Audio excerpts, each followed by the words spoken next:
Hello guys, Ducky here. Today I'm just finishing up a couple of studies I was doing. I was doing some studies of Alysa Liu. I thought she'd be a really interesting figure or subject to study, just to make the value studies a little bit more fun. As you can see, I went ahead and did a couple of them already. I think I recorded like halfway and then I got interrupted, so I'll probably try and get these last two done. And I'm just going to be talking through my process. I don't think I'll be doing too much. I'll just hope someone finds this useful, and I'll just make this so I have something to refer to when I'm in the future.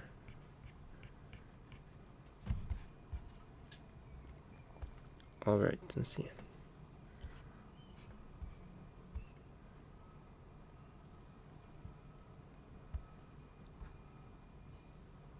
So for this one, I already laid out the main shadow areas, and now I'm going to either go darker or lighter and just slowly fill in more values.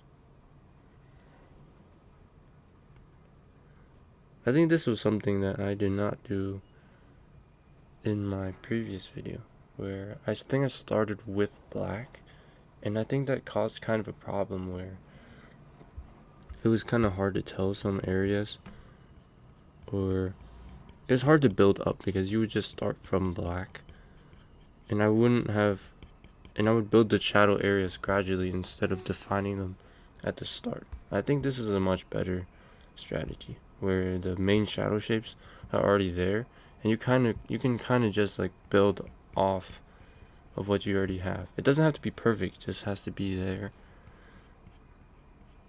I hope that makes sense. Let me see how I can explain it better. It's like if I were to do this in the other method, I would have only done the areas with pure black first.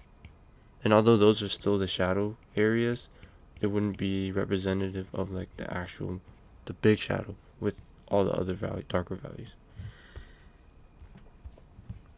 So let's go ahead and fill in those spots. Because like since I have these shadow areas, the general shadow areas pointed out, I can just look at what parts of those shadow areas have that matte black, that deep black, the furthest value, instead of just looking around the whole entire figure.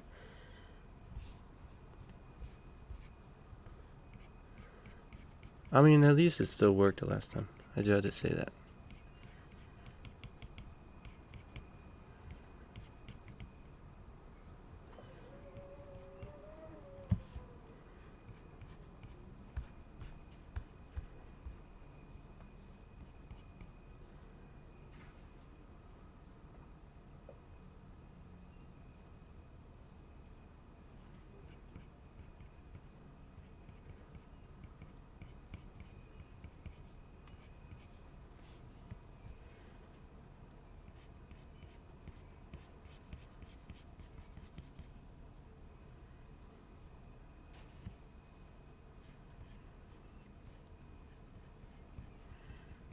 And don't worry about getting it perfect when you're doing these.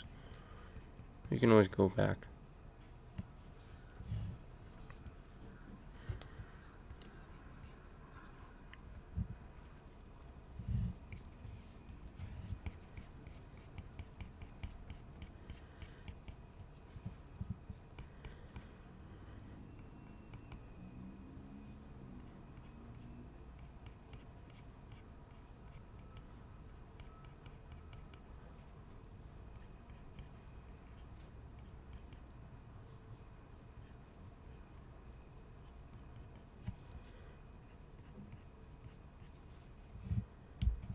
Okay, looks like we're almost done with the matte black.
think I'll leave the eyes for the last.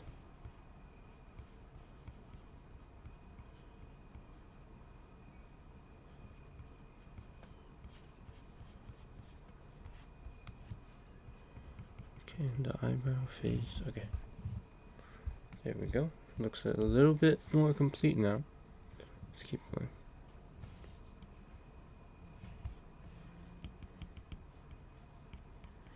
I'll sprinkle in some of this value over here to make it look like there's a transition between that black and that secondary gray.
There we go.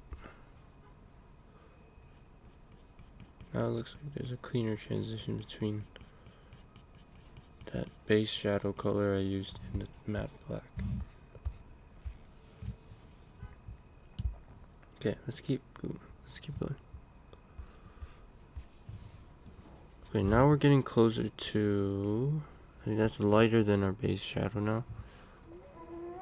So let's use this to transition into our base light color slowly.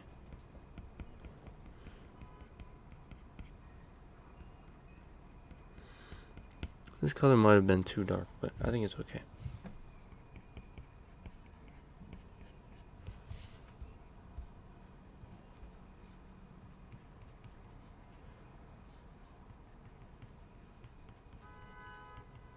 Wait, you know what? I think I'll just use this as...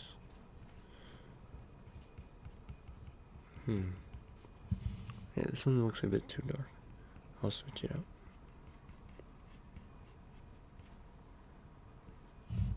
Let's go a tad bit lighter.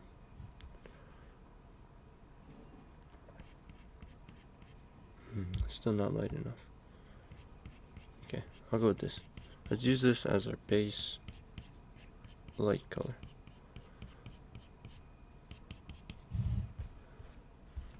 Hopefully it reads well. Let's see.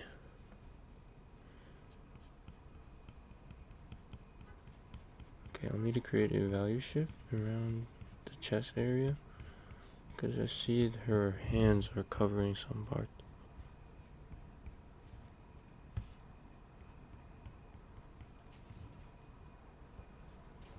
Let's go a bit darker here. Just get that value shift.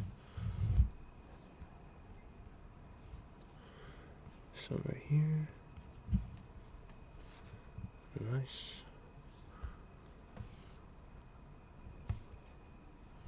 And then let's get this little shadow here. It's kind of hard to tell on the picture. I'll leave it for now. Let's go back to the base color. Fill it in. Cloth. Cloth is always so hard to render. I'm just looking at the shapes. Trying to get those round and then sharp shapes.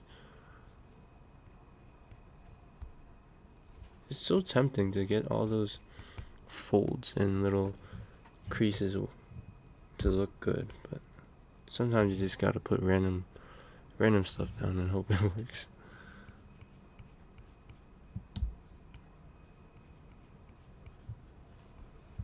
Okay, I'll leave that be before I over render it.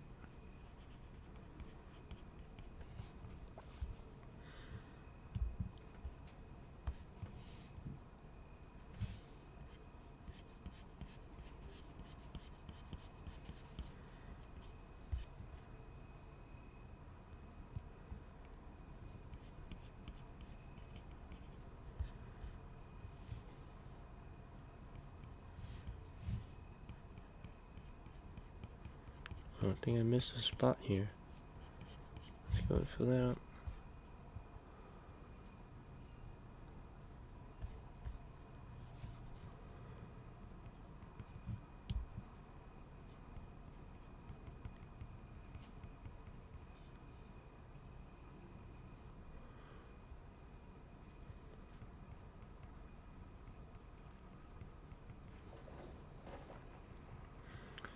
Dang, these little patterns on her dress are gonna be really hard to draw.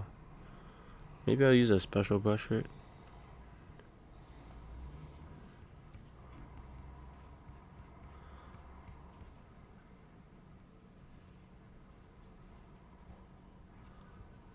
Shit, oh, that's not good. This part's a bit convoluted. It's gonna be tough, but struggling makes you feel alive. Words of Alysa Liu. That's a really, really inspirational quote.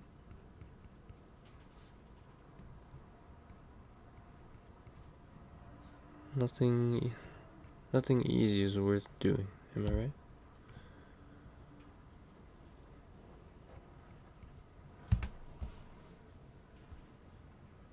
Okay, I'll leave this be, and let's move on.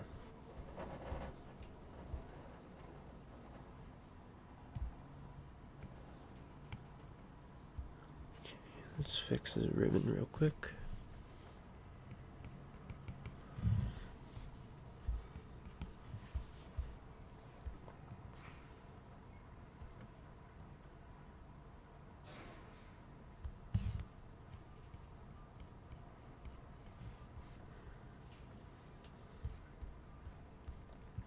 Okay, now that we're getting to the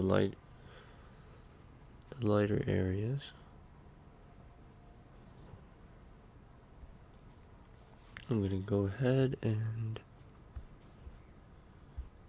take our reference.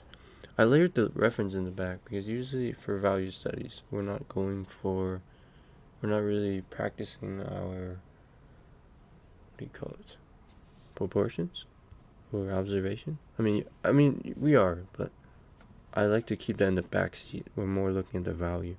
So I sometimes use this as a way to get the accuracy down without having to worry about it. And I mean, some people call it cheating or tracing or whatever, but I think that only applies to when you're tracing someone's art.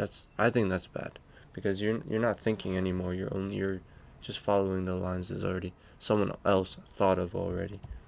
But when you're doing this for a reference, it's for learning purposes. So that's what I think. And I didn't know this when I was more of a beginner. I always thought people just drew straight up from their imagination, and some people do, but so many pro artists use reference like this, and I was so surprised when I learned it. I was like, wow, I didn't know, because for the longest time I thought that was cheating as well. But I'm glad that it's not. It's embraced by a lot of pros,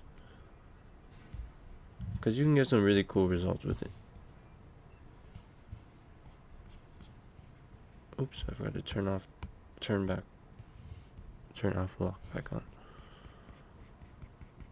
Okay, let's start defining some of the arms now. And I'm gonna try and speed run this.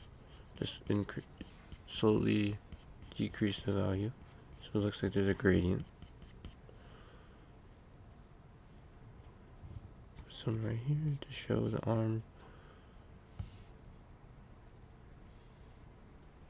And then there's somewhat of a value like this here. Maybe even darker. Wait, actually, let's check. Somewhat like that. Okay, that works. And I think this might be too dark. Let's go and switch that out. I think that works better.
There we go. That is a nice gradient.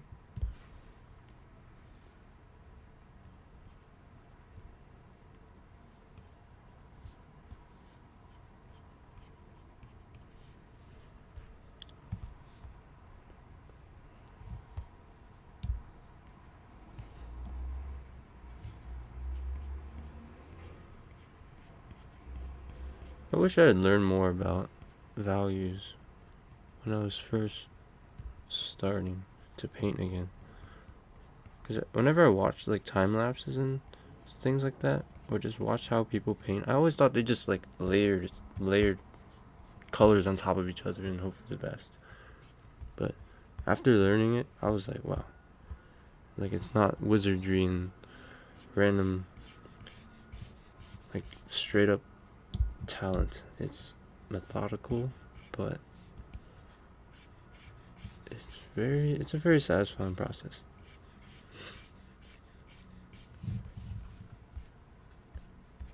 Because it's so cool how you can convey something with just black and white, or even just two colors, black and white.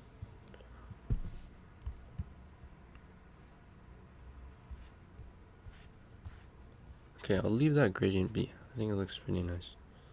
Let's go to the other arm. Looks like the little crease shadow is a bit lighter.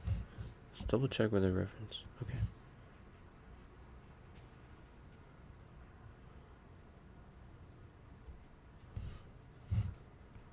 Fix this a bit. I see a little bit of black right there on the reference.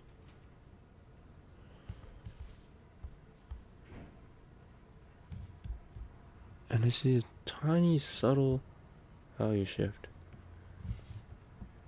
Let's go and add that in. Can't help it. It goes from a little bit dark to light. And this side is lighter than this elbow crease or arm crease because the one on our right is more exposed to the light, I believe.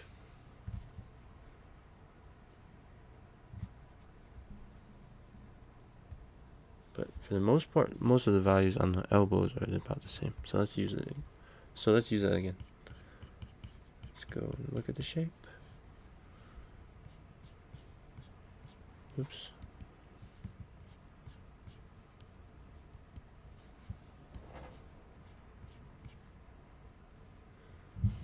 Okay, let's use the reference as a guide again. There we go. As you can see, I'm just using it to gauge the proportions without having to measure that, because that's not our main focus for this study. We're just trying to capture accurate values, believable values.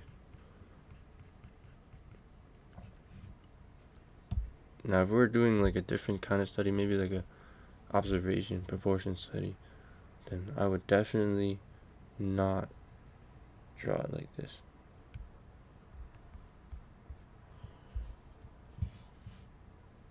Because it is still very important to use your observation skills. Because if you only have a reference, it can sometimes feel like a crutch. And it's like if you stop drawing without a reference, you kind of feel like a fraud. I'm not gonna lie, I felt like that before. But it's okay. We have to use the references to learn.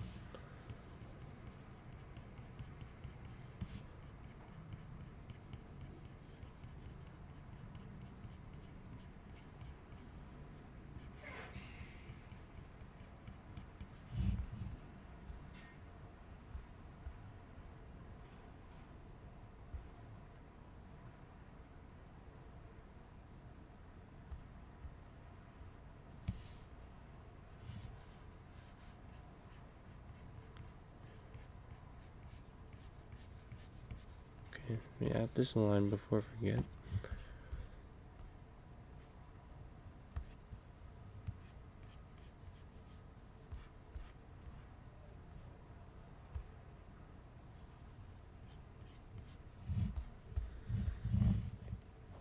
I'm really satisfied with how this is looking.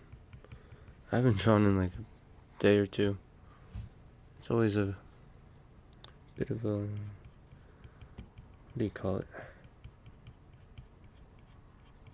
I can't think of it. It's always a bit of a what do you call it? Damn. I'm blanking out. Oh, it looks like my iPad froze.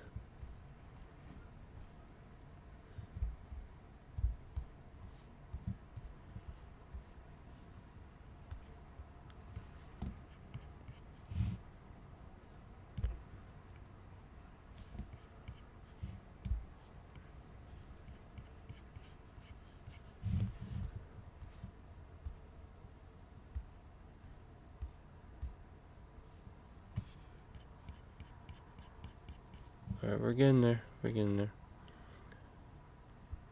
Values studies are always big tests of your patience. How long are you willing to stick in there before it looks good? As is with many things in life.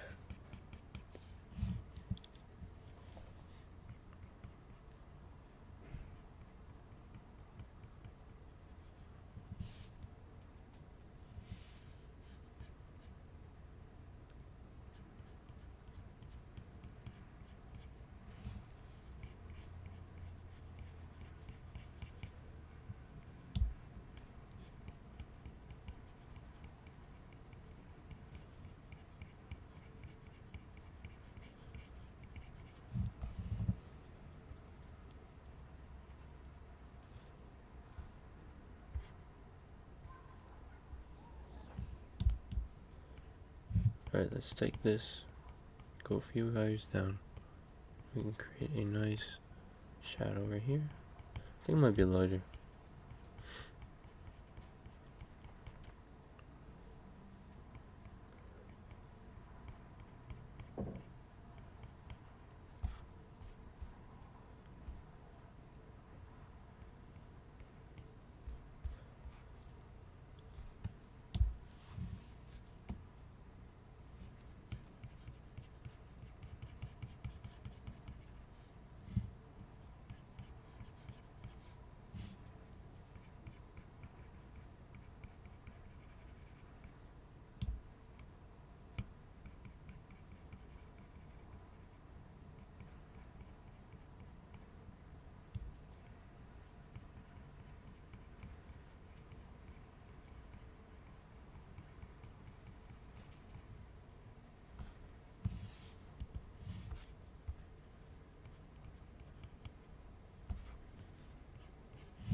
There we go.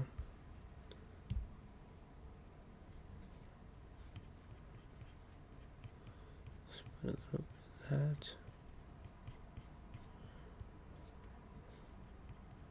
I think it needs more of a transition over here. There we go. Looks good.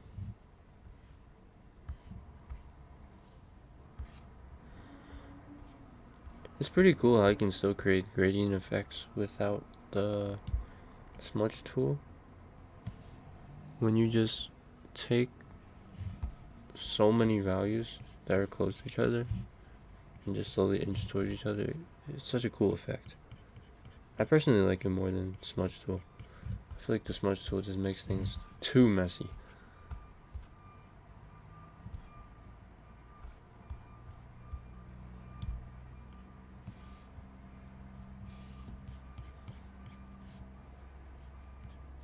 Alright, let's check our reference again. Let's see how off we are.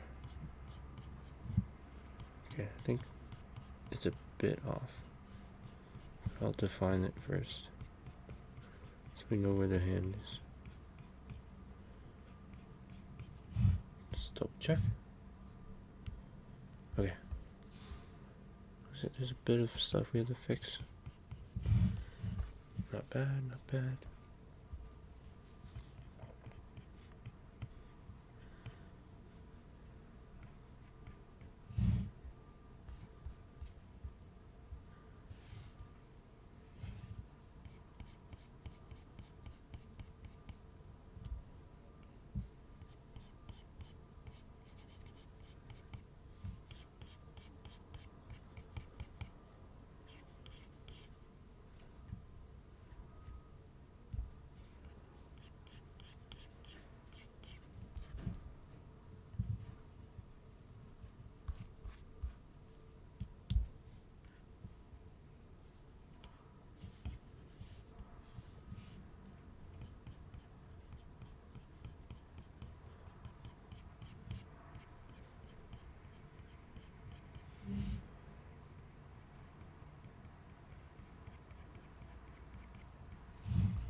There we go.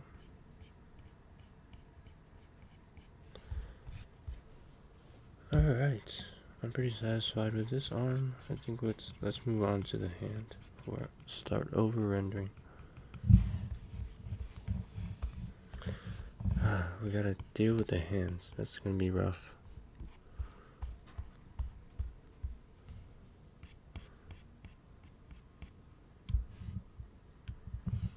Alright, let's get the define main shape first, and then we'll figure out the value from there.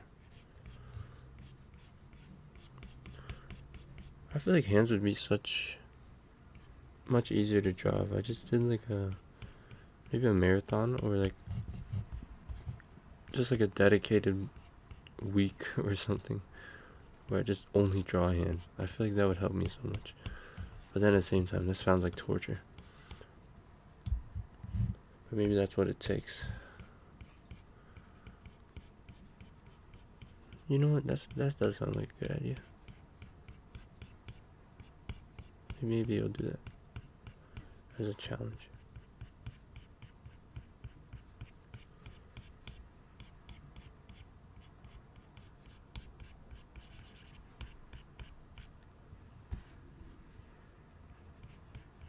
Okay, we're almost done defining the shapes. Oh, I should have done...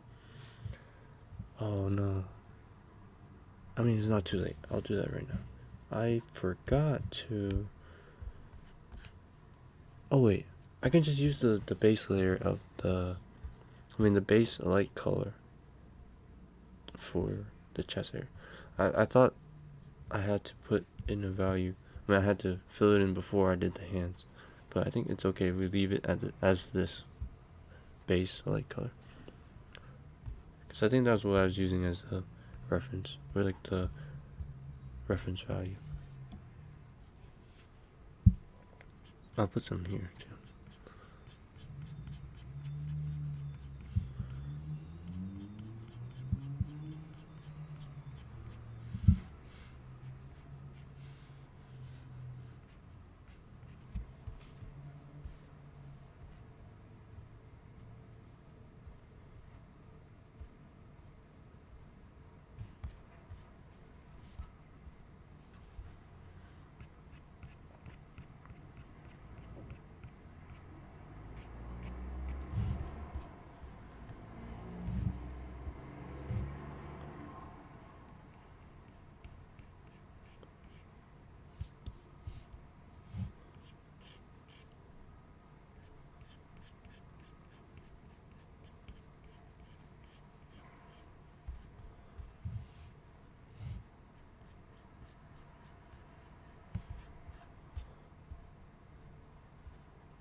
Okay, let's finish filling up that hand silhouette.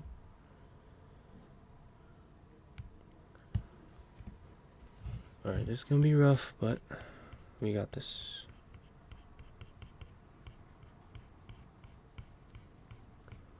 I forgot what video it was, but oh my goodness. If I had not watched that one video about how to kind of paint one by one with values, I would be such a sloppy painter. I think it was a video from Daniel Folta. He's like relatively, I don't know how to describe his channel. It's like his videos are so quality, but I don't know how he only gets a couple of views every time. But I think I learned it from him. Genuinely changed the way I paint. It was such an eye opener.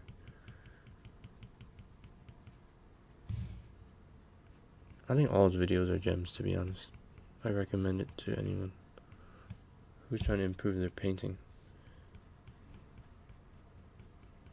Like the way he explains things, it just makes a lot of sense. I'm like, wow.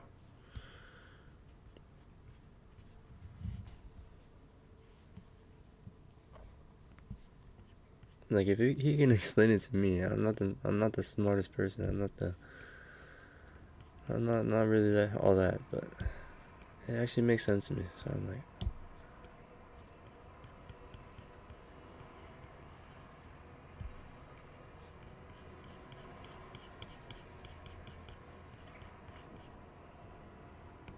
oops, forgot to put alpha lock again.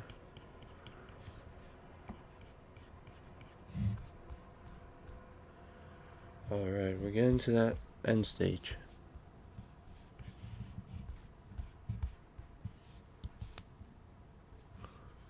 I don't know if I'll record the final one. Maybe I will. I'm getting kind of tired of talking to myself though.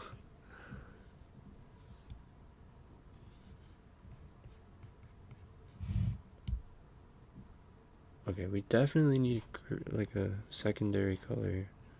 Or secondary, like a transition value here. Maybe a small one right here. I might use a hair texture brush here. I don't know. Maybe. Let's go in. me make a couple black strands right here.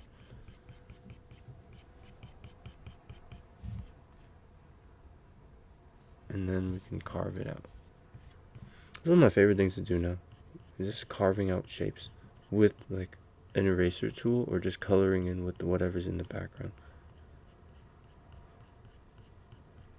Because I used to think artists would like have these perfect shapes right out the gate, and now looking back, that's so stupid. I was like, how do they make these perfect triangles or cuts? Like, of course they use like some lasso tool or like the eraser tool. No one's that perfect. Or maybe they're just cracked. I don't know, but I personally am not that cracked, so I just use the eraser tool. It's so satisfying. It's like you're cutting the top off a block of cheese or something.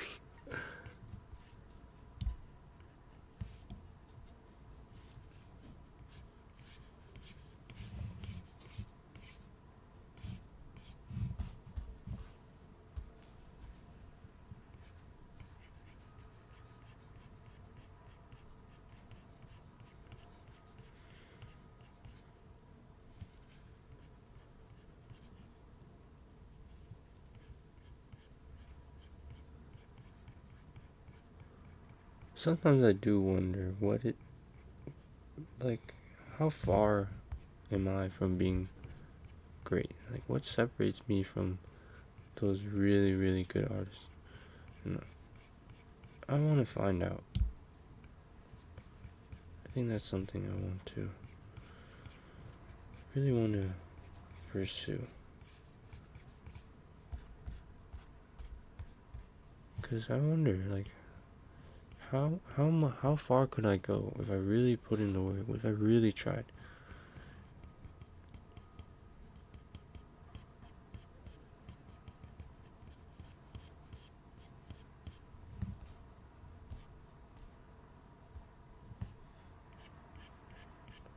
I feel like most people don't give themselves enough credit for what they're able to do, and I feel like that's kind of sad.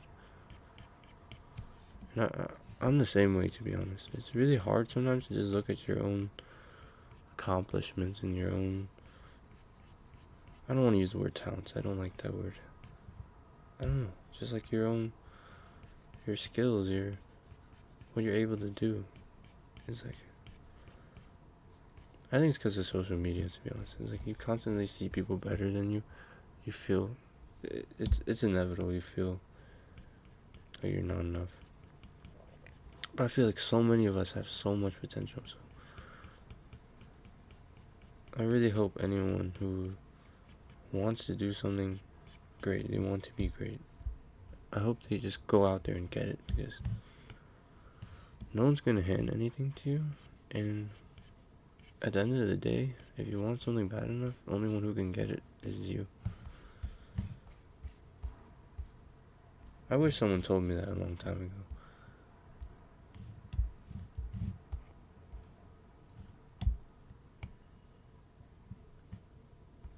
Because you get so used to being handed things sometimes. You just forget you have abilities, you have the potential to be great.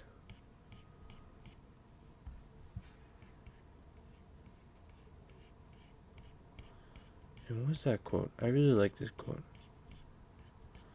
It's like, if someone's hating on you or someone says you're doing too much, you're probably doing the right thing. You're going out there and doing the uncomfortable, and maybe that makes them uncomfortable. Maybe it holds like a mirror up to their face, and they're like, "Oh, this person's doing something really cool," and it kind of makes them feel bad about themselves, so they try to tear you down.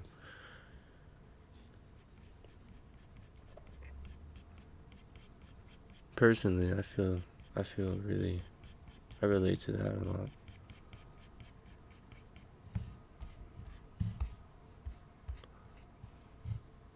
You'd be surprised how many people out there just don't want to do anything but tear other people down.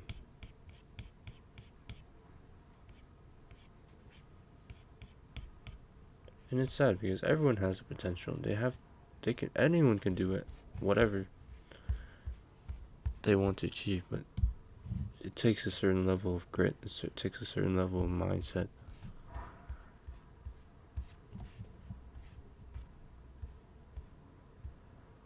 And to be honest, I don't even think I'm on a decent level. I can work harder. I can be better. But the first step is always knowing that you can change. That you can be better. Like, what do they say? They say, like, not change starts from within. It's like knowing that or believing that you can do it is always the first step. Because if you don't believe in yourself, what's the point of doing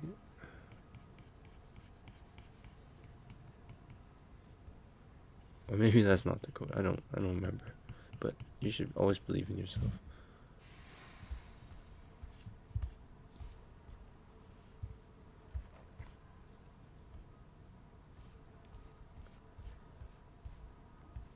Okay, I kind of went on a ramble there. Let's come back to reality. Am I going to fix this part up? Okay, I kind of neglected the face the whole time. That's not good. Because we were supposed to try and progress the painting equally. The hair looks really nice though. I'm really liking how it's looking. Oops.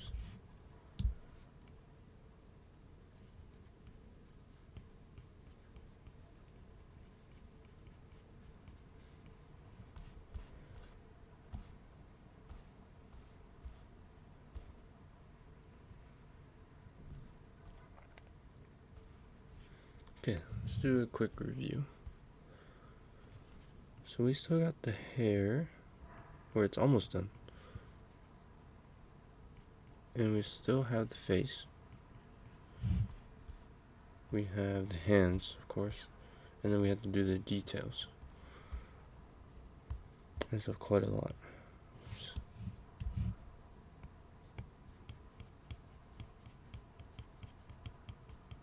Maybe I should write that down so I don't forget.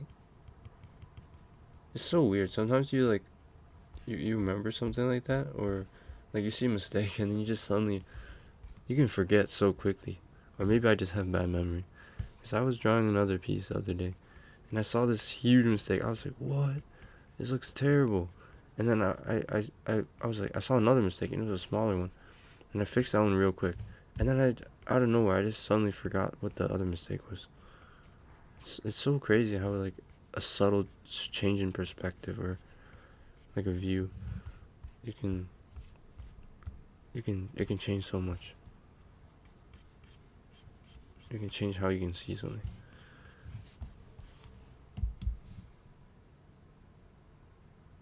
Okay.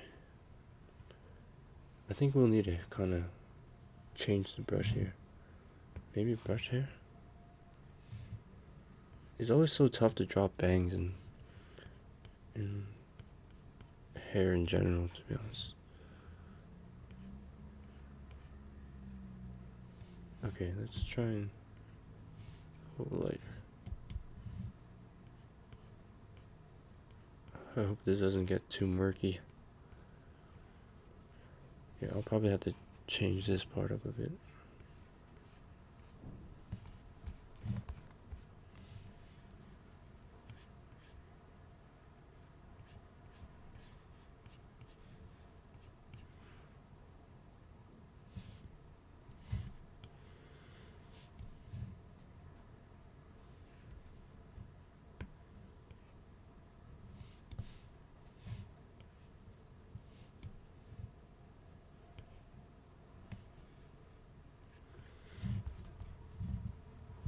Okay, I mean, that looks alright. I'll take it.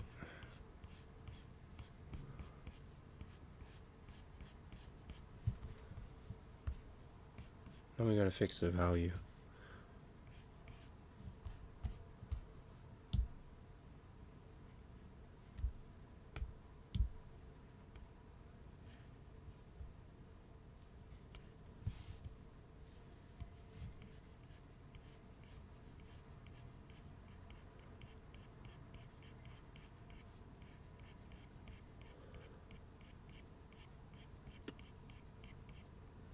Okay, let's try and make a clean transition between the highlighted areas or the blonde part of her hair and in the dark area on top.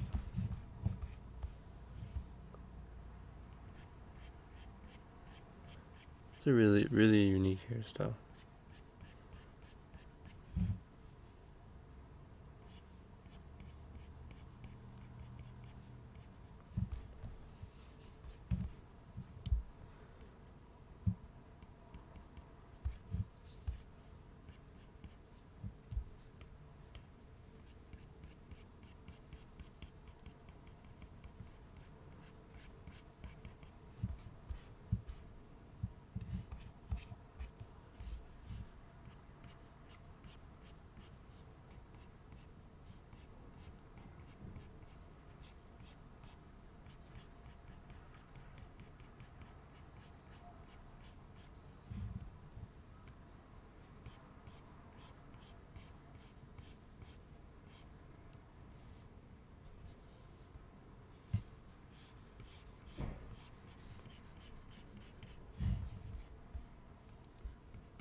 Okay, let's go with a little highlight and then let's call it on the hair for now. I feel like we'll render it forever if we just keep.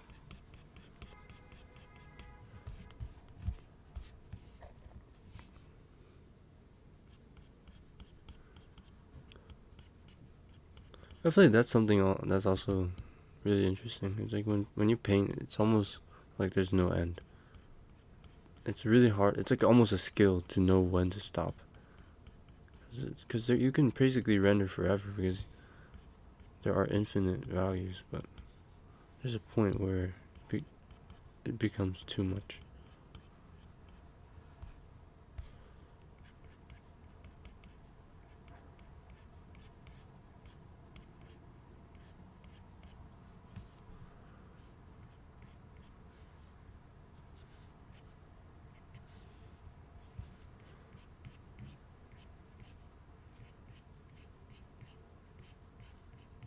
I'm not gonna lie, this has been really fun so far. You know, I'm just talking to myself. Pretend like I have a Twitch chat or something. I'll definitely do this more often.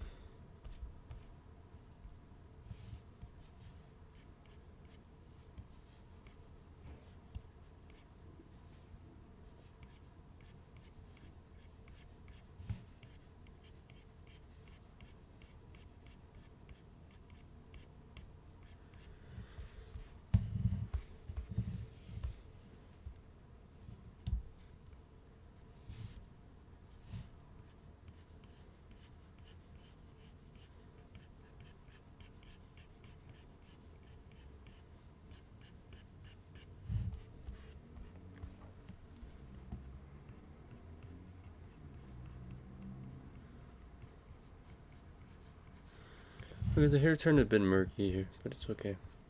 I expected that. Just get a tiny bit of highlight right here.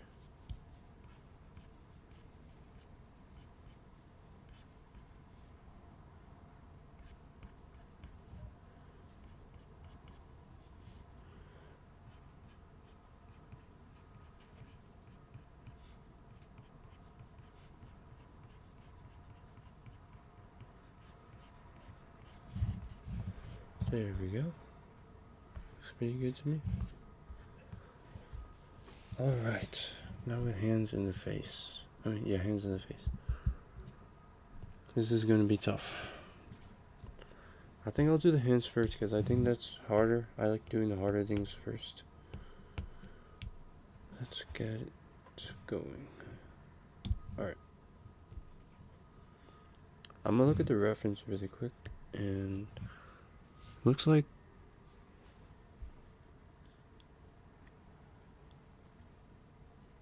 it looks like the inside of her hand is mostly, it's almost black. It's, I would say, not matte black, but around there. And then it slowly fades out.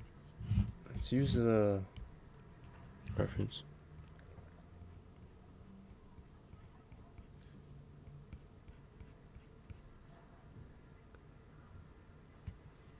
I'll just mark the main shadows, and then we'll work from there, so we don't have to rely too much on the reference.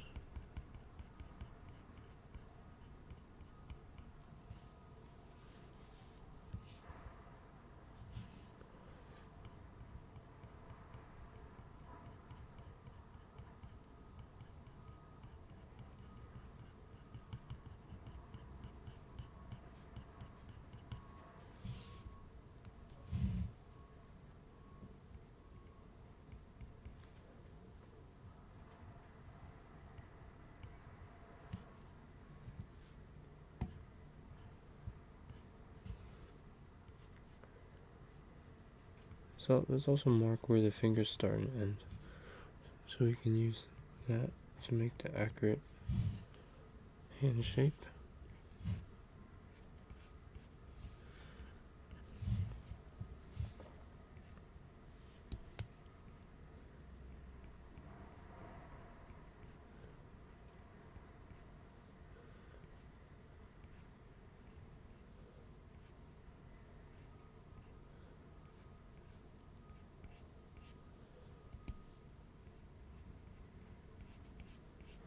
There you go.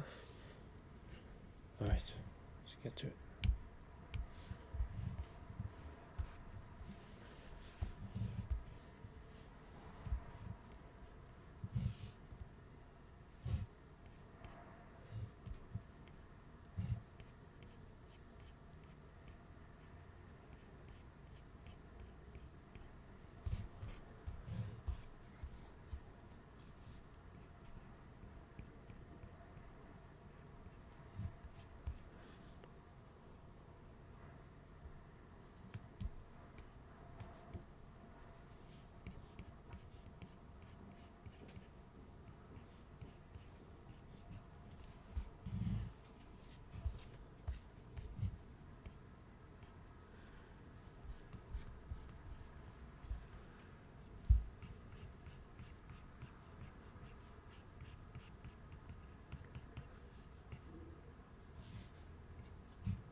This is a lot tougher than I expected.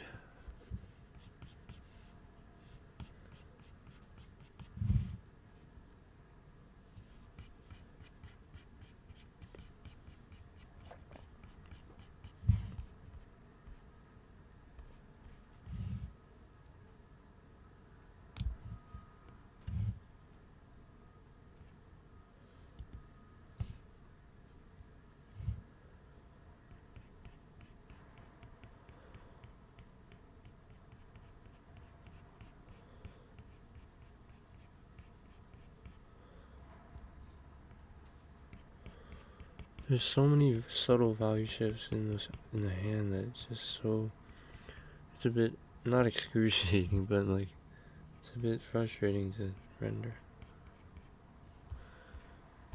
But it's gonna be worth it though. It's gonna look good.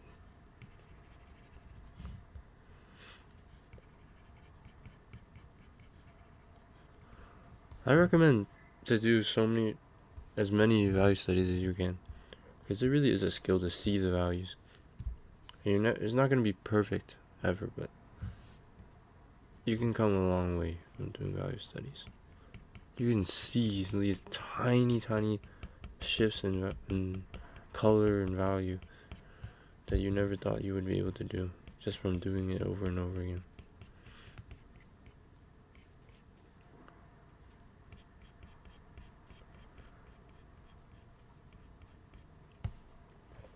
I saw a lot of people discussing lately on like I think Twitter or like Instagram, where people were just talking about general art advice, because there were a lot of beginners complaining about how pros never give like good advice, but like there is no clear-cut advice to give someone that can really give results without them having to do like actual practice. I don't know sometimes I don't get why beginners think like that. I mean, I kind of used to be like that too, where I would just be like, oh, these art tips are all like, it would either be like overly technical or overly general. And then I kind of understand people's frustrations with that. They want a quick fix, but it really does come down to whether you draw a lot or not. Because like people always say like, oh, just practice and draw a lot, and that is true. Like it is true. Like you do something more, you're going to get better at it. I think people are just really frustrated because they don't know what to study. And I think that is a kind of a big issue. Because I was like that too. But to be honest, like as long as you sit down and draw, most of the time you will improve. And there's so much free resources out there. Like I learned so much of what I know straight from YouTube. Like I am so grateful for all those YouTubers who have these free content. Like I think Marco Bucci and Proco.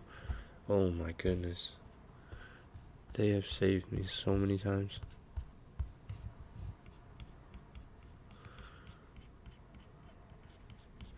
On the topic of art advice, now it's got me thinking. Like, to be honest, what is good at art advice? I want to think for a second. What would I tell someone? What would I tell myself?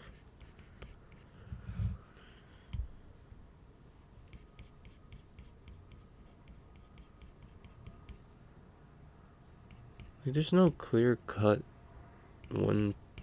What do you call it? One size fits all answer. Like, everyone has different goals, so it's really hard to tell sometimes. Like, to draw more, that is really, that should be one of the core things. But I would say it's equally as important to draw what you like, or draw from your soul, or no, that's too that's too deep. I mean, like, just draw what you like. To be honest, don't draw for yourself. Oh, that's something. That's a good one. I didn't know people hated that kind of advice. Cause I mean, that's literally the reason why so many people burn out over art. And I was really surprised. Most people don't really live by that. And I think it's because of social media. But yeah, I can't lie. I've had parts like that too, where I post something, I'm like, damn, like that wasn't good, but like I enjoyed it though. Like looking back, I enjoyed drawing that. Doesn't matter if someone else didn't like it. If I liked it, then that's all that matters. If you like it, that's all that matters. If you drew it, draw for yourself first and foremost, because you draw for someone else, it's like your worth is going to be determined by someone else when you view your own art like that.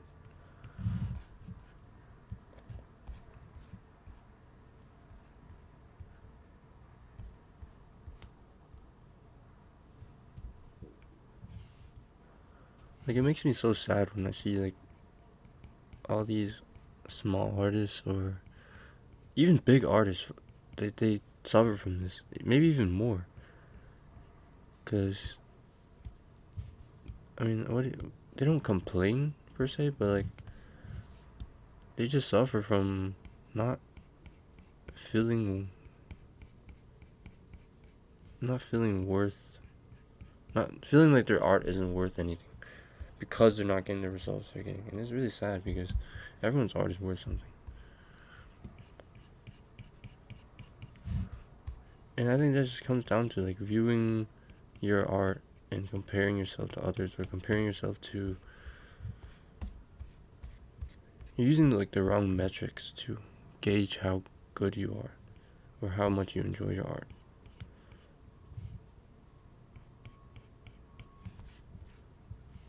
Because I know those big artists, they have so many followers, they feel so much pressure to create something quote unquote good, and it's just like you mess up or you make something that's not well received, it can do a lot to someone's head. It feels really disheartening.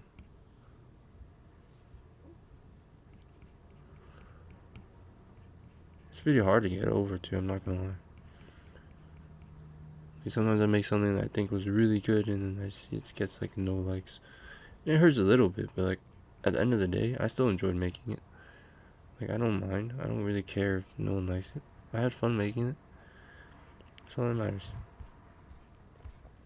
That's probably why I'm just gonna keep making these Yap Fest videos too. Like I don't care if anyone watches these or not. Like at the end of the day, I had fun making it. Talking to myself. I can always rewatch these in the future. Listen to how stupid I sound or something.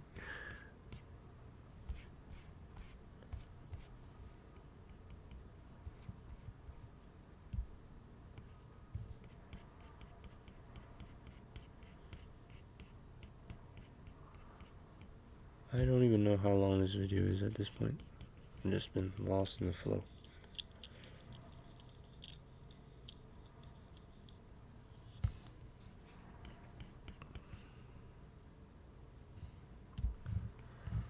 Yeah, I think I'll only keep this video. Keep it this video until I finish this study, because I feel like if I did the other one, this video would be like 4 hours long.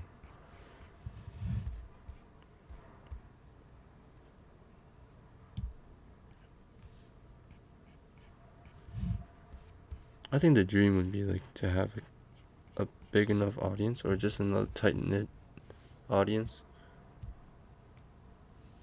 enough to the point where I can just like pull up on an art stream and then have people to talk to or chat with while I draw. That sounds really awesome.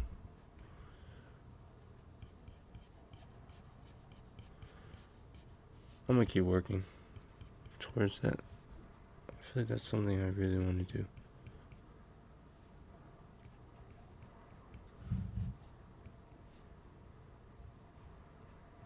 It's so lonely as an artist. In, I mean, at least for me, in real life, I don't have any artist friends.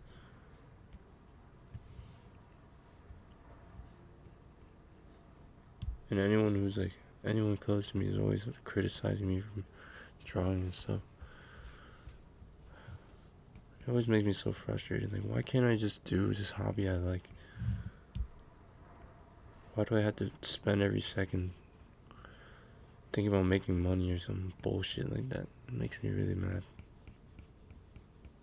Like, I know money's important, but at the end of the day, we're all just little beings on a rock. We're all gonna perish one day. Why not enjoy the time we have?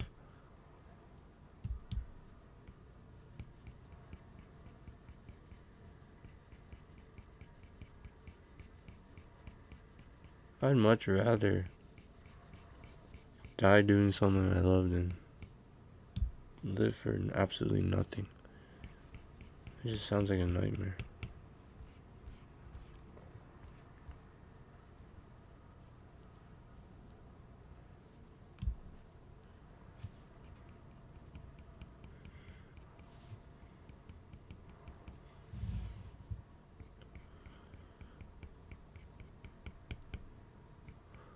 I feel like I'm ranting too hard for an art video.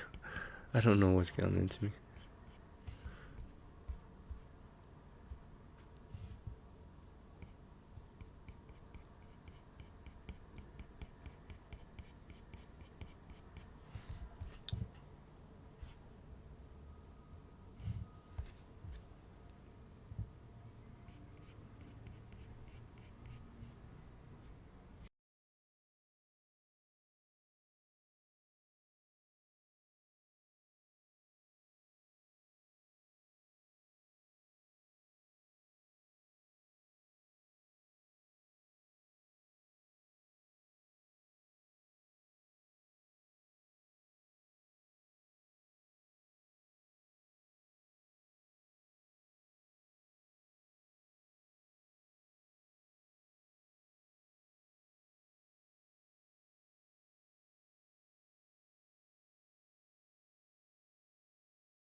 Alright guys, we are back for the art stream.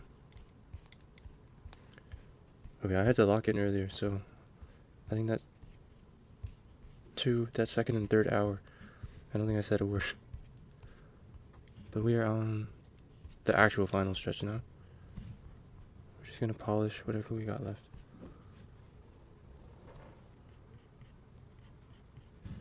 And I think we just have to do the little decorations on the dress and the buttons, and I think it is all done. And we can probably do some coloring as well.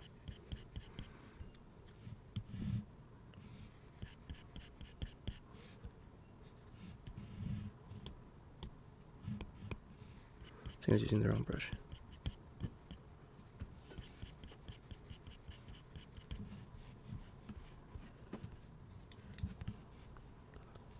I feel like one of the eyes is bigger than the other, but let me double check the reference. I think it's just the shadow. I think it means I have to make either one of them smaller or bigger. I think I'll just make that one smaller. It's kind of hard to tell.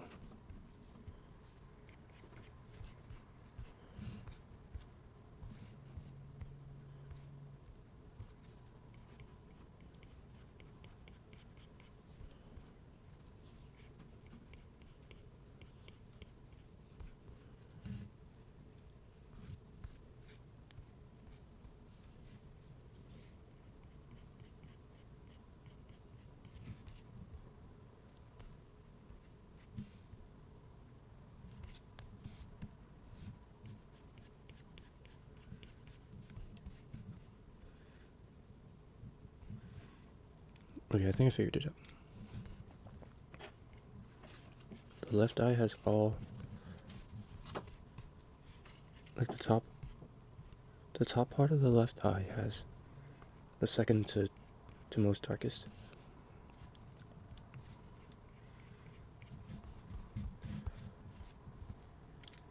So they started reading it a bit differently.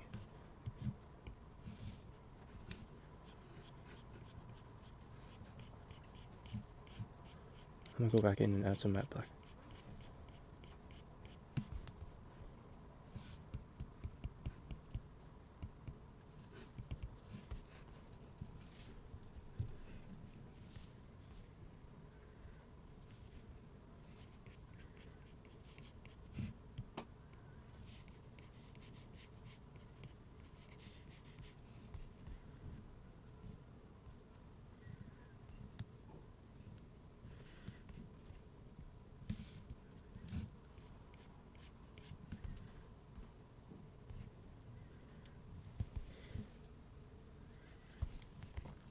Okay, this is a new problem. I don't think I've ever had both eyes look really good. So I might just leave it, but I'll try and balance them out.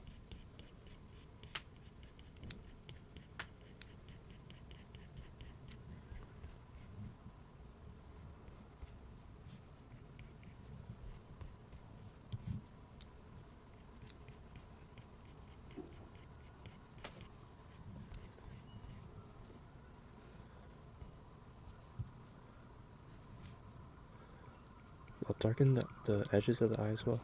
I think it gives a nice illusion of some roundness or more liveliness. Let's see how it looks.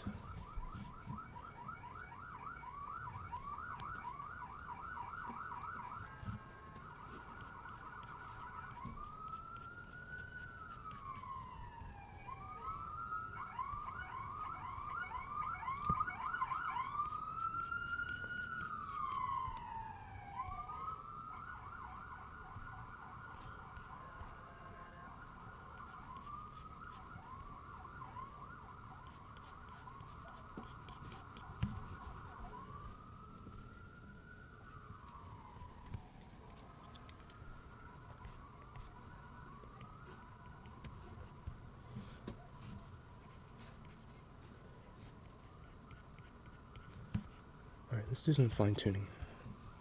There's some areas that should be darker.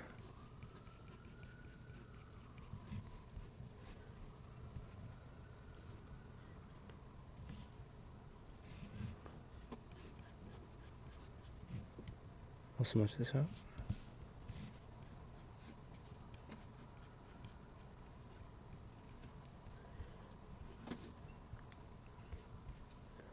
I feel like that's the wrong angle.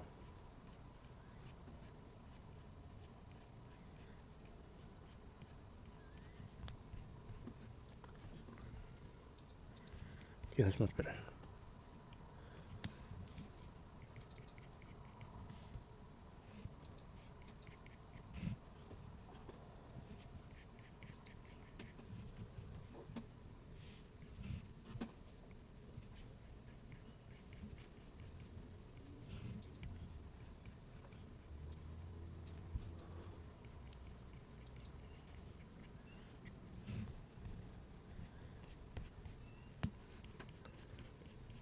Okay, we soften up some of these edges.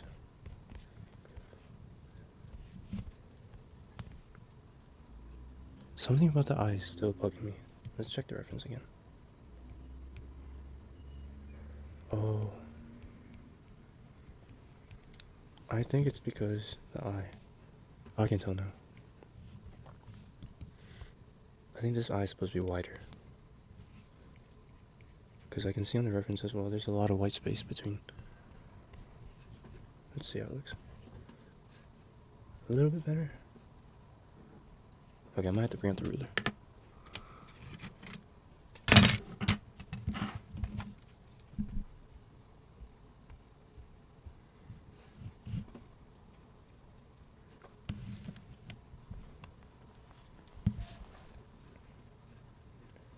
They're both 2 centimeters, but I think it's the height then.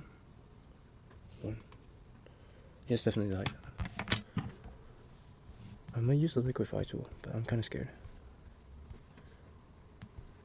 I'll try and reduce the height first on this one. Let's see if we can pull this off.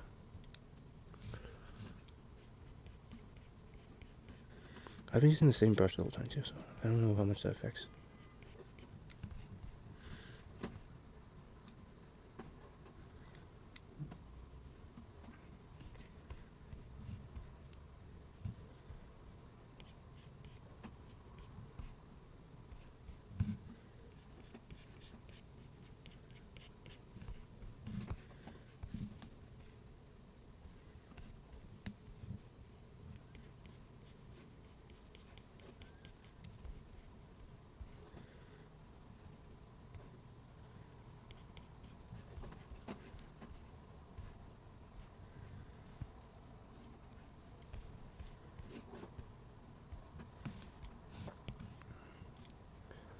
Okay, let's trust the liquify tool.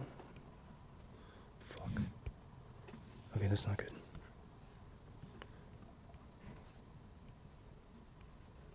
It's like smudging it, so it's like, in a way, it's blurring all the edges. I don't like that.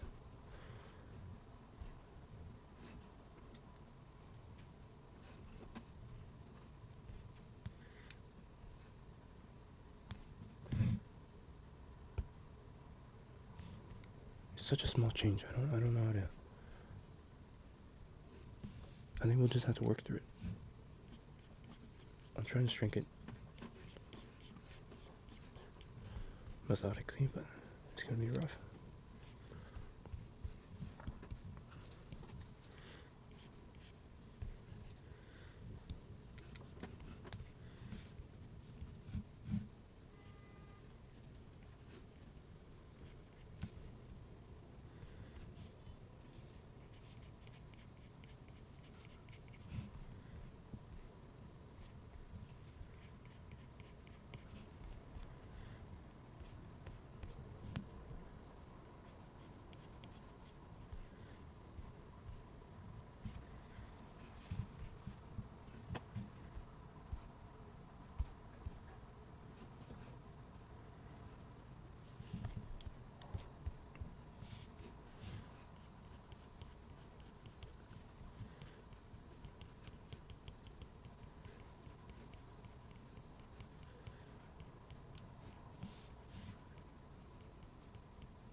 Okay, I think I'll leave the eyes be for now. I think they're good enough. Oh, crap. I might darken the top a bit. I think I do that for all kinds of eyes. Might as well do it here as well. Makes a subtle difference. I mean, from afar it looks really nice, but when you look closely, it's a little bit, I can tell it's off by a little bit, but it's okay. I don't even think the Instagram quality will pick it up.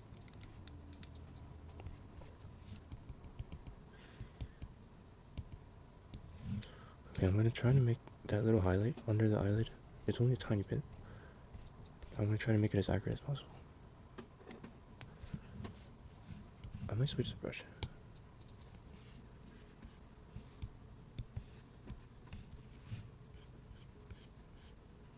Okay, much better. I switch to the flat textured brush, so it should give us a finer.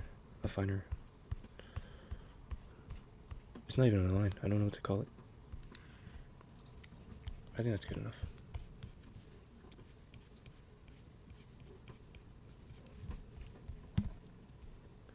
Let's take a look. Yeah, I like it. It's not bad. Place some up top. There we go. I think I finished the hair as well earlier. I like how that turned out. I might add a little bit just to make the highlights pop.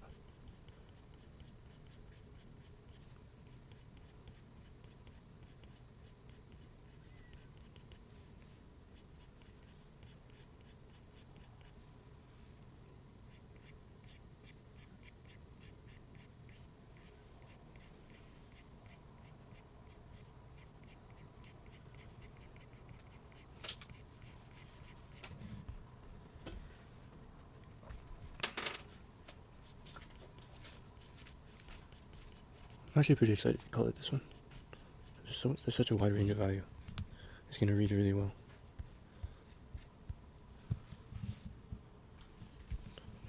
I think there's a brush that we can use for the little, I don't know what to call those things, the little texture things on her dress, but I don't know where it is. I have so many brushes, I haven't even tried to sort them in forever. Let me see if I can make like these little, oh wait, this is a good one. But let's see how it works first. Okay, this works. It makes these lines. Okay. Let's make it smaller. And let's wrap around the form. It looks, I feel like it looks too uniform. Let's try it again. Wait, I forgot to fill this in earlier. Let's fix it real quick. This should do.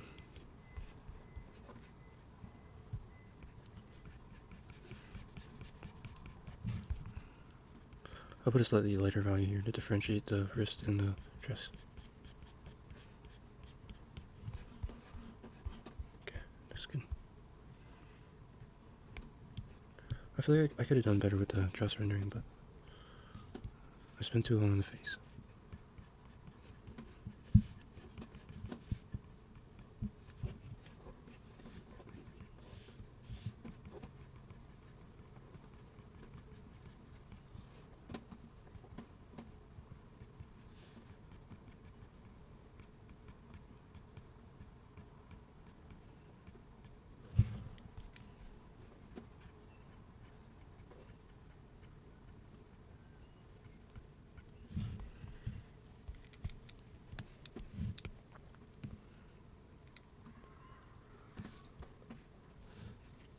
Okay, I'm really stuck between whether we should manually dot in the pattern or to leave it as more of a solid shape. I kind of want to give both a try. We can see which one looks better. Yeah, how about that? It's gonna be tedious, but hopefully worth it.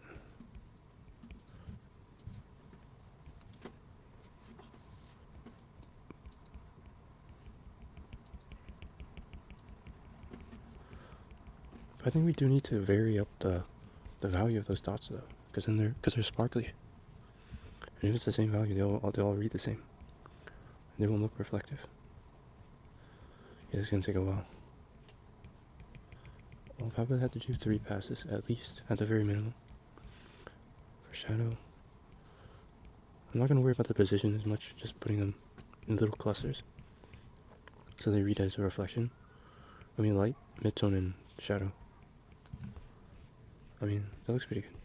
I like it. Let's go ahead and do this.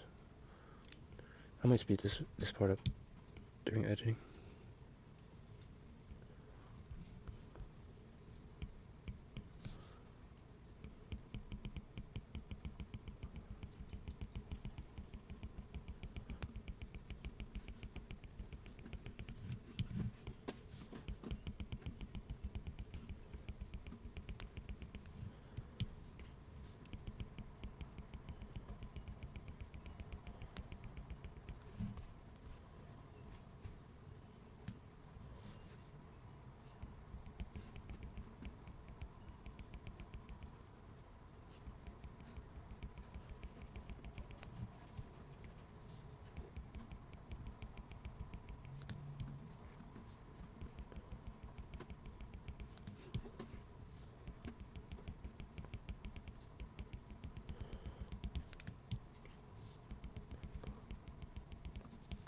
It actually looks really cohesive.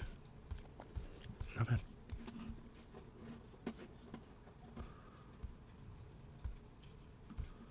It's kind of funny though, looking at all the other ones I did. I did those like a week ago. For some reason, this one's really locked. I think it's because I spent a lot of time at my physical painting studio. It kind of transferred over.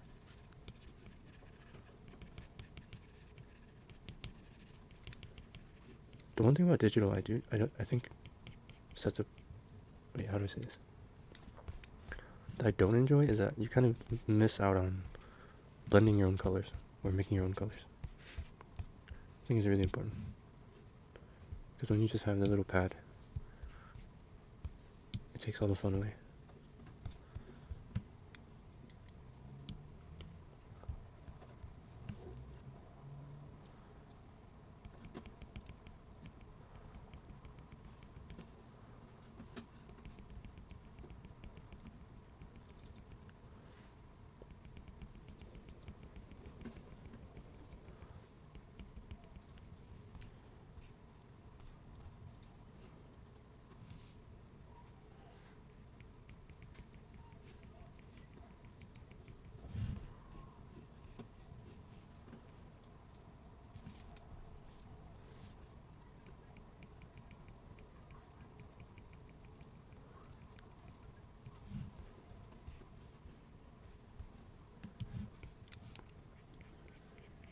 Thicken this line first. I think I did not render the dress very well. There's a lot of hard edges I missed. It's still readable, but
okay, we're almost done with the left side.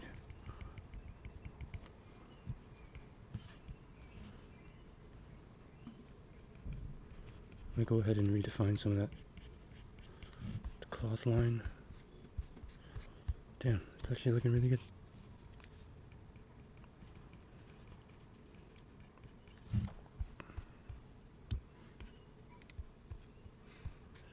Now I'm contemplating whether to go back and add the shadow, the little tiny shadow specks. I don't know if it's worth it or not.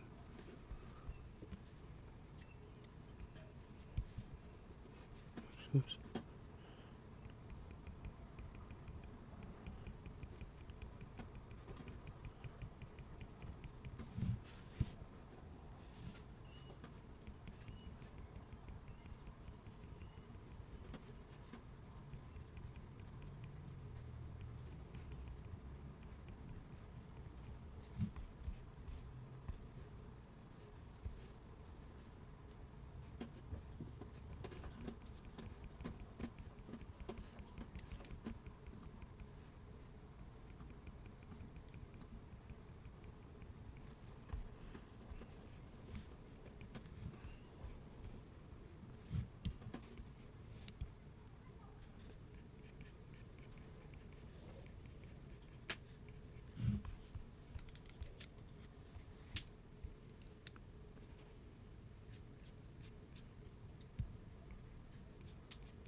There we go. Looks really satisfying.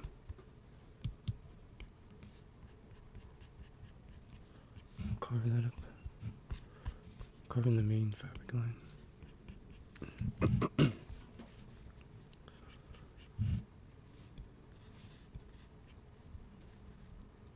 There's some really loose lines here from earlier. I think I was using to carve out the main shadow. Take those away.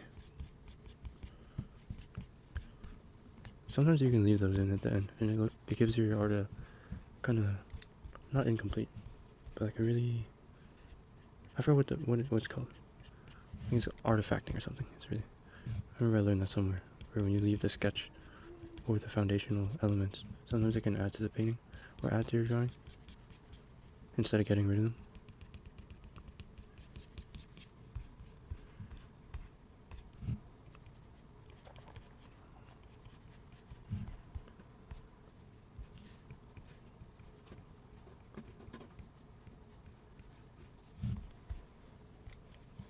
Okay.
There we have it. All the patterns are done. Let's add in a couple of white sprinkles somewhere. Maybe some black as well. I'm trying to add a couple per line. I think that'll balance it out.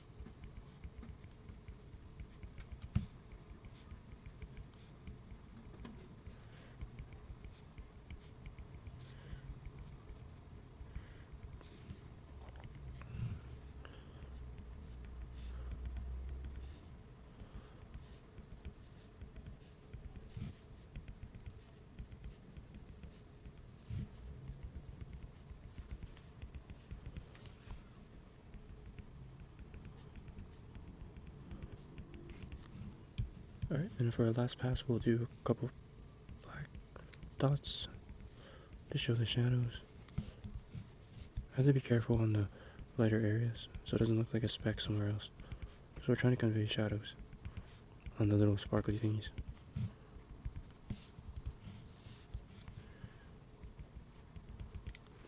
I don't think I'll add too much because I don't even see that many on the actual reference. And it still reads as sparkly thingies without them.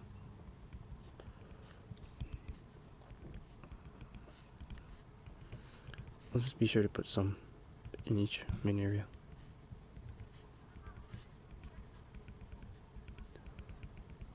Okay, that looks good to me.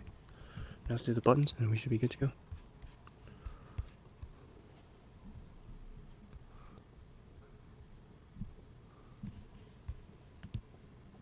It's a bit hard to tell the value of the buttons because they're different colors.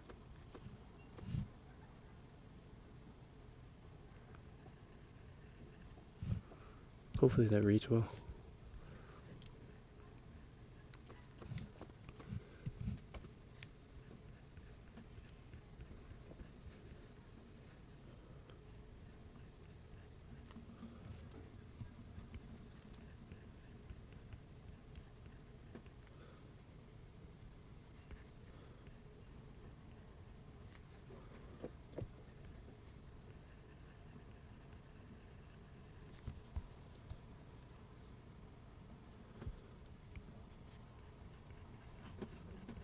And these buttons are actually quite difficult to render. There's so many reflecting parts and highlights and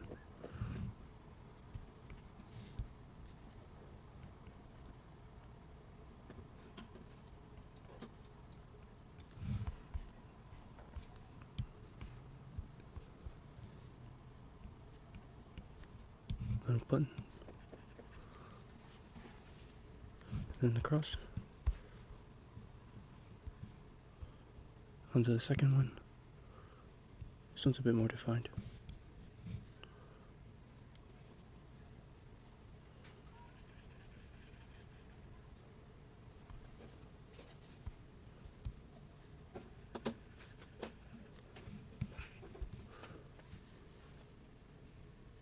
I'll just go ahead and mark out all the button silhouettes.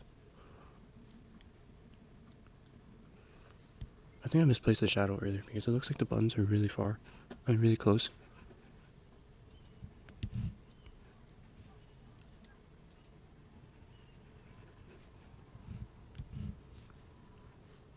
They're actually really close to the center line. The more I look at the dress, the more I see the little flaws in the things I forgot to render. I forgot to carve out this center line shadow too, so it doesn't really read as a fold. I'll try and fix it right now.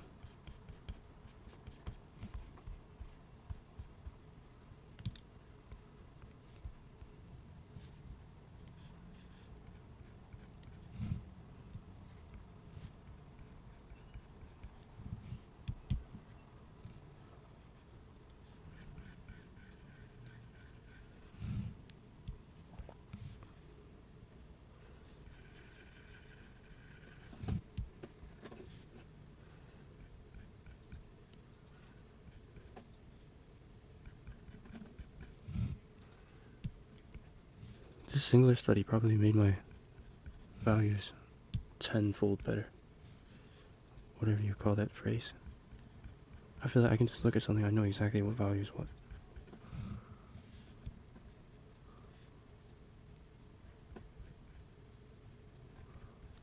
if you guys are skeptical about doing studies like these, if you find them boring, just choose something or someone that you actually like, or like you like to draw, and it'll make it a lot more bearable. Because you'll be really surprised how much simple studies like these can really skyrocket your art.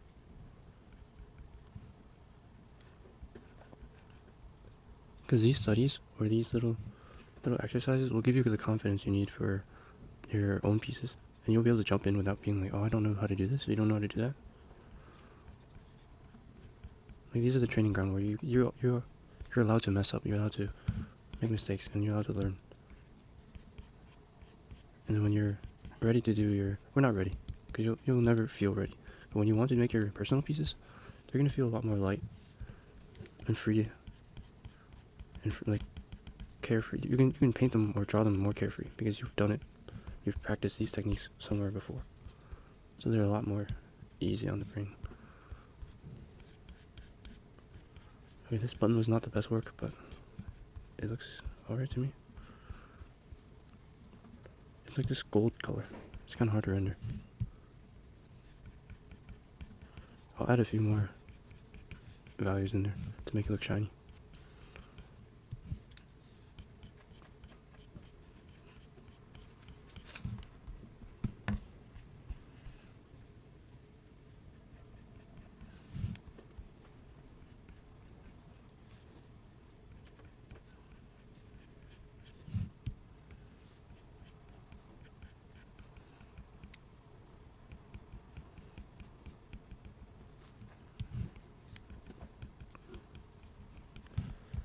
Okay, now it's over-rendered. 2 more to go. These two look even easier.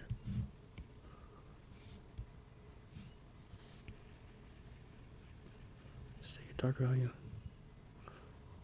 Give it that highlight effect. Doesn't look too dark on the outside. I'll make it a little bit lighter. Make the middle ring darker.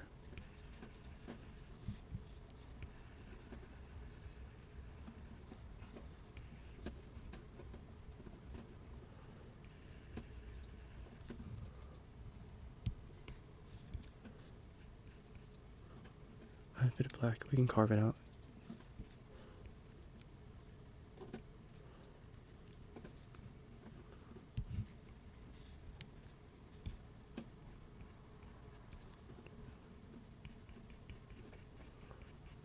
Create the disc effect.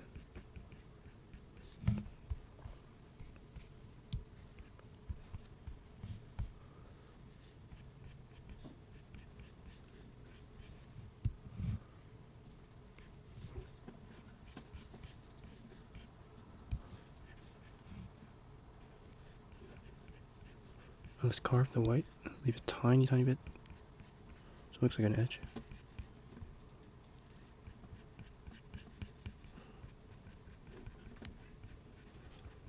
Nice.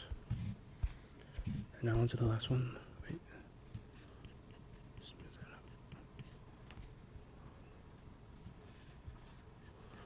up. I think I should have used a more precise brusher there. It's okay. I think we spent too long on this piece already.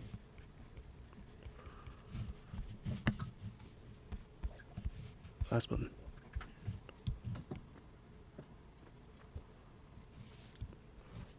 Okay, establish the main shadow, or the darkest area.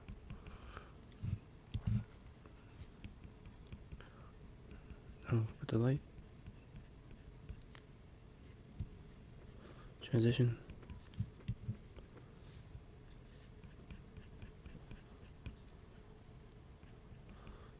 Leave some of the shadow area.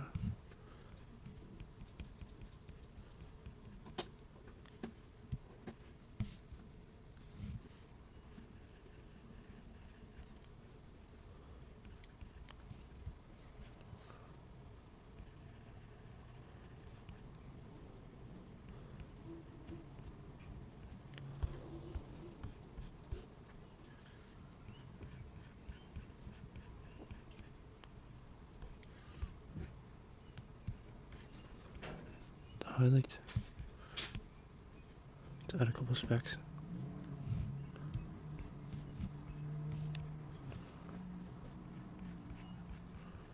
How does that look?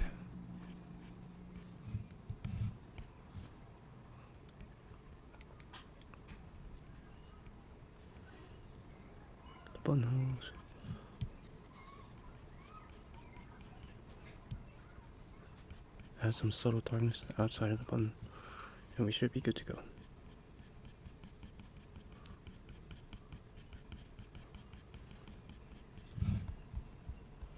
I think that reads good enough. I think they're too small to create any decent detail. I think it's okay, we can just imply detail.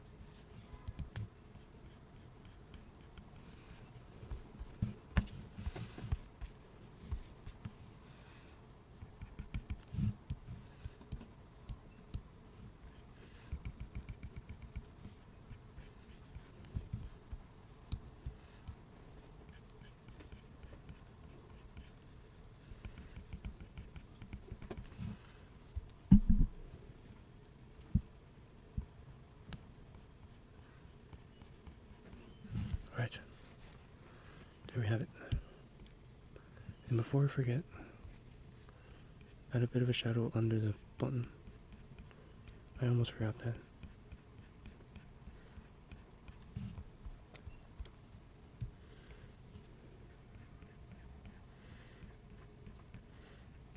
I used a really dark gray and a black to create the shadow.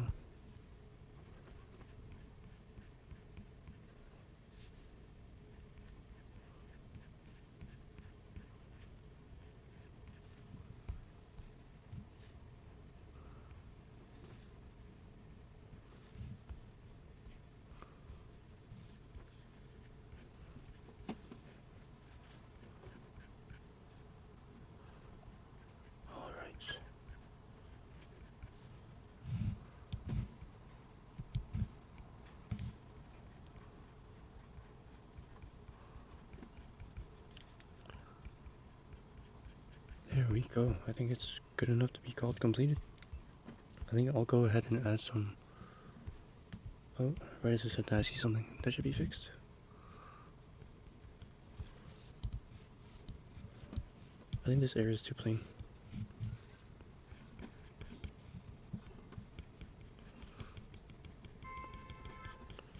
Just create a subtle value shift here. To show the collarbone, I think.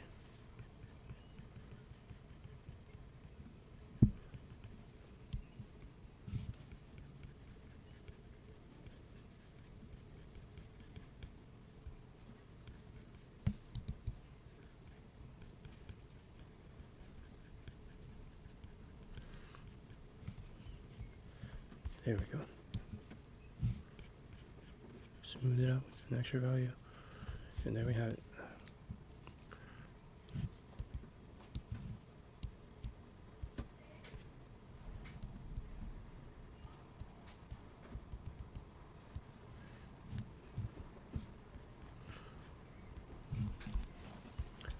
Let's go.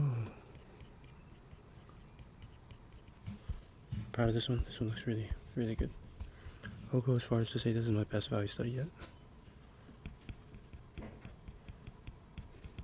Goes to show, just a couple of videos, you take something that you learn and you apply it consciously, you can improve really, really fast.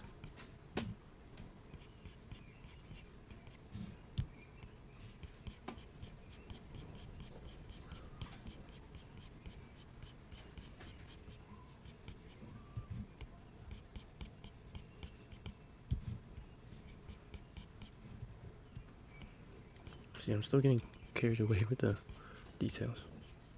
I know nobody sees the details, but I always can't help it.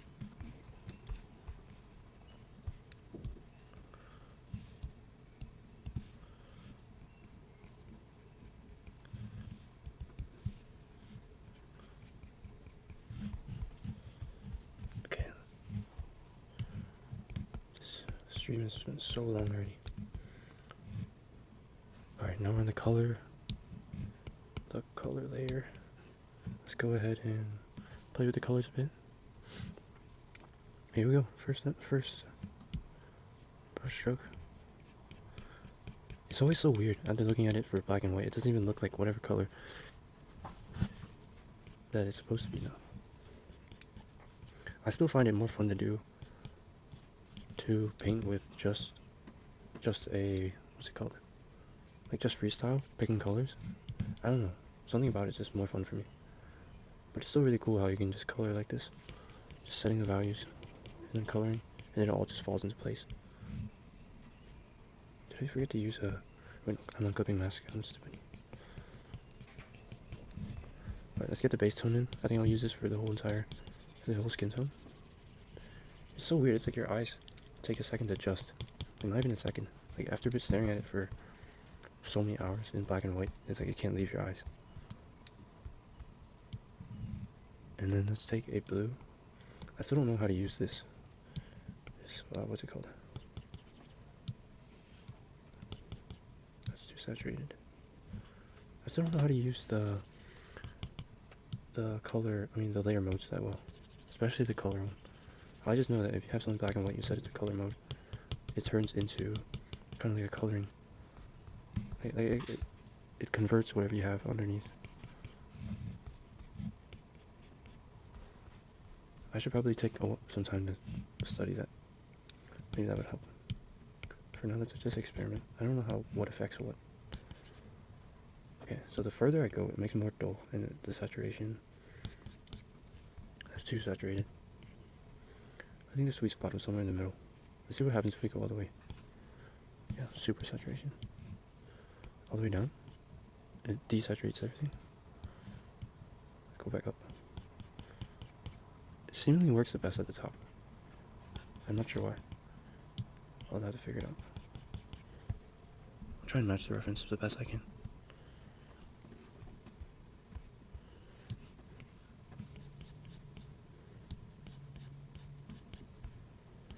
The little speckle effects work so well though.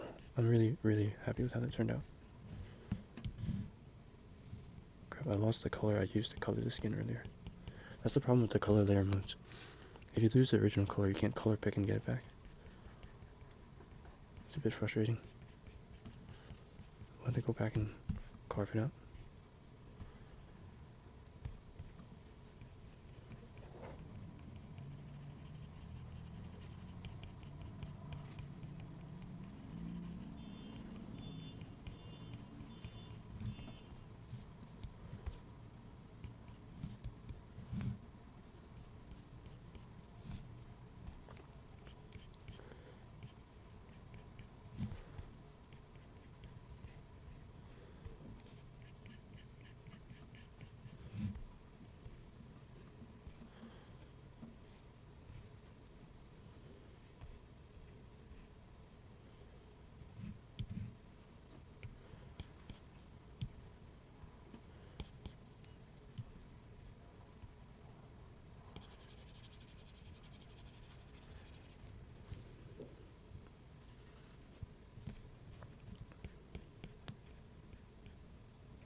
I feel like I definitely did not get the right values for the dress. It looks really bright. It's supposed to be much lighter.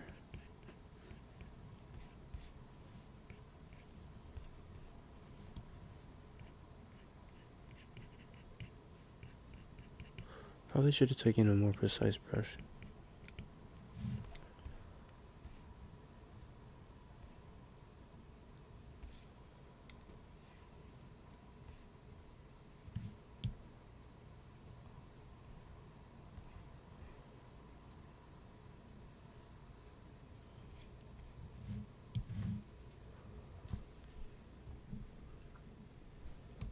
Okay, it's time to bring out the... Wait.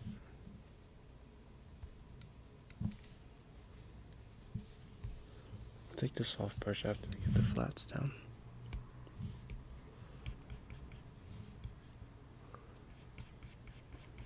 The blonde spot.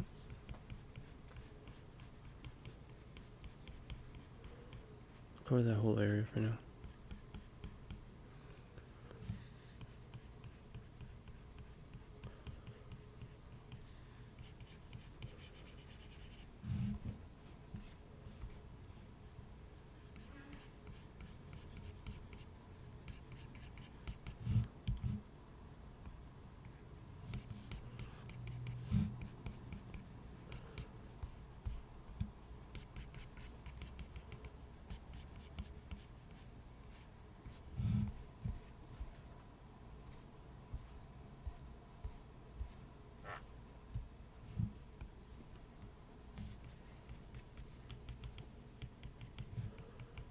Take a bit of this and then give it that subtle brown orange color at the hair tips.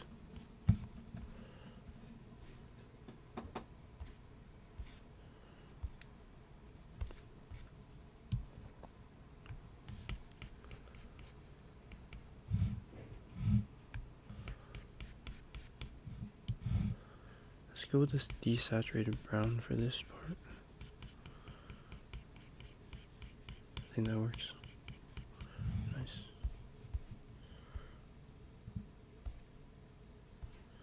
Okay, reads really well. Go with the white here to keep this part more aligned with the original.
I think she has brown eyes. I'm going to do a subtle brown for the eyes then. Just a tad bit. Balance it out with some white.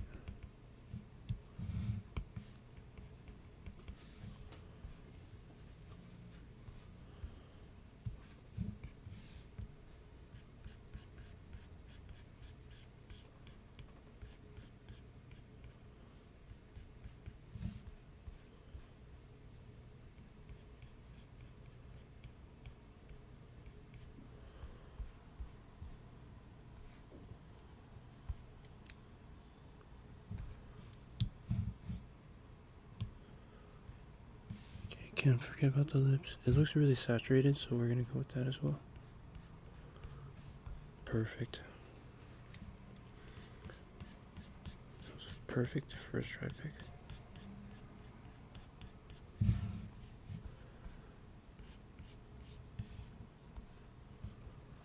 Let's go darker.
Okay, I feel like the shadows in the teeth aren't defined enough. I'll have to go back and fix that. Let's see what else.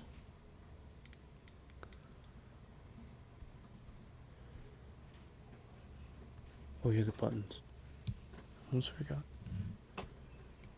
Green.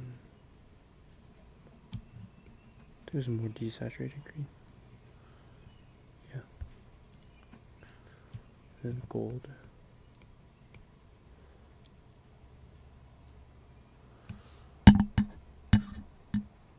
And pinkish, like a violet pink. Perfect. And then somewhat of gold again. Brown.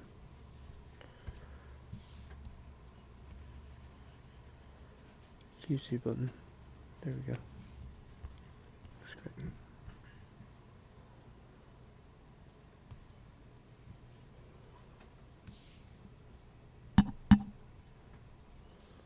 Okay, I'm gonna go get the airbrush now.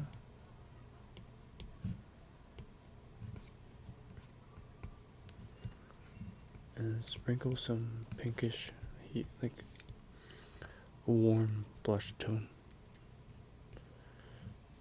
around those areas I see are in the reference.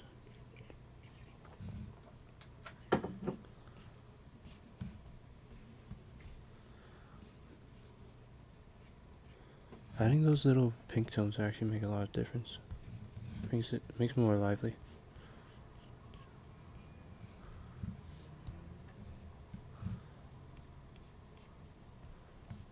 And you can also like use it according to your own style. If you were doing some kind of other, like a more personal piece. I'm just following what I see in the reference for now, because I'm going for a realistic style.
It's a much better color for the ribbon. Looks more desaturated and dark. I feel like this color is much better for the dress. Let's go and do that. Fill it in. Desaturate. I might add sparks of saturation. Oh crap! I forgot about the buttons. I just colored right over them.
To be honest, I could just recolor over them. Just forgot earlier. Some more brown. Go to the orange side. There we go.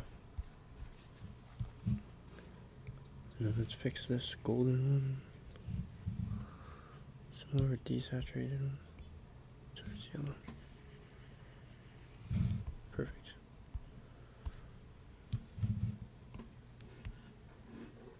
Violet.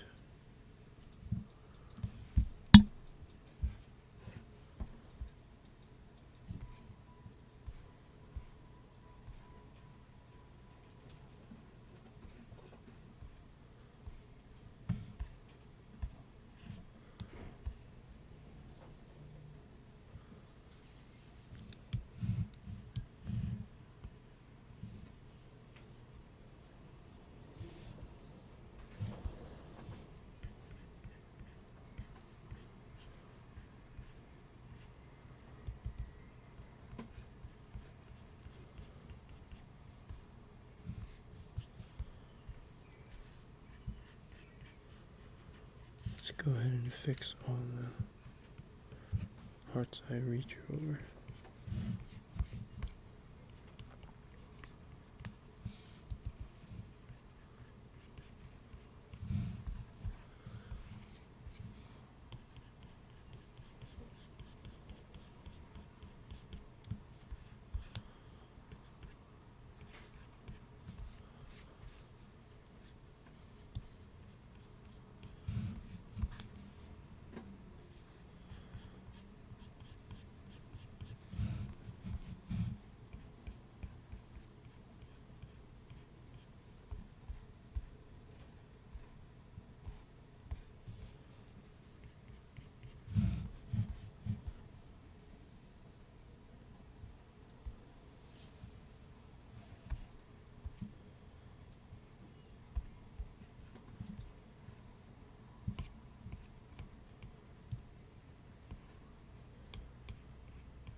Add some subtle purple.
there we go. I think I'll call it right there. Genuinely one of my best value studies ever. Really like how this one turned out. I hope you guys enjoyed this little art stream. Hope you learned something, and let's take one last good look at this piece. Wow. I might have to study how I did this again. I kind of did this one with no pressure. I didn't really plan. Just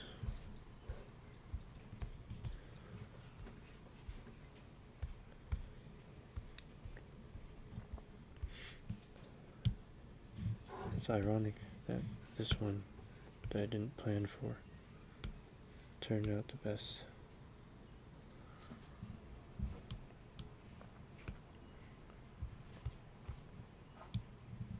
It's only right that she was our reference, so that is very awesome.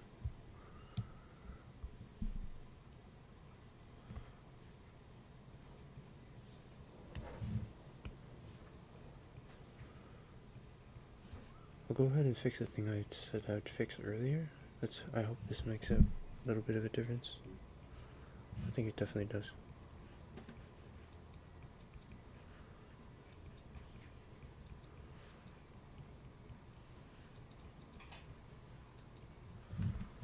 Perfect.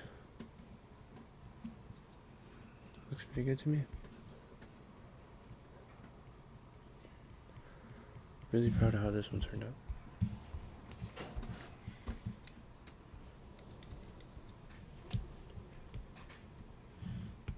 Going with the soft brush one last time.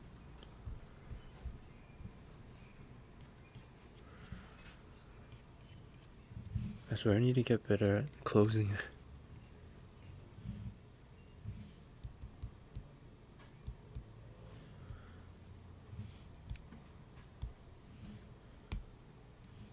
I feel like I spend way too much time on the final steps.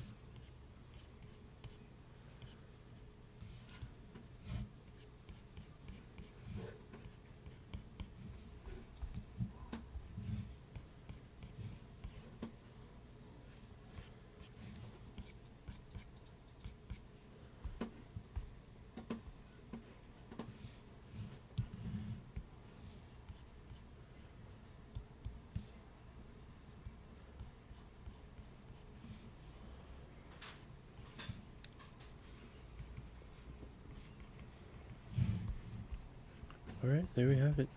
I will actually call it quits this time. I'll end it when I need to. I'll know when to stop. There we go. Absolutely beautiful.